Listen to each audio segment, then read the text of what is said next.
Сега ще ви покажа един хак, как от това ще стане това. Само с помощта на NanoShield. Естествено, че се майтапя.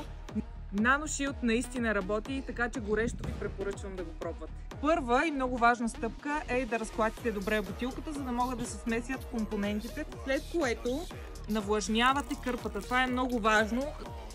Пръскам на колата, като обработвам детайл по детайл и с умерен натиск обработвам.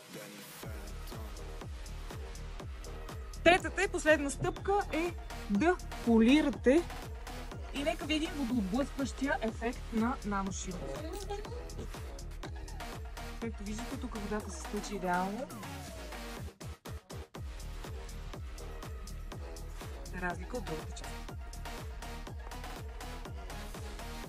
Ако вече съм ви убедила, поръчайте сега своя NanoShield.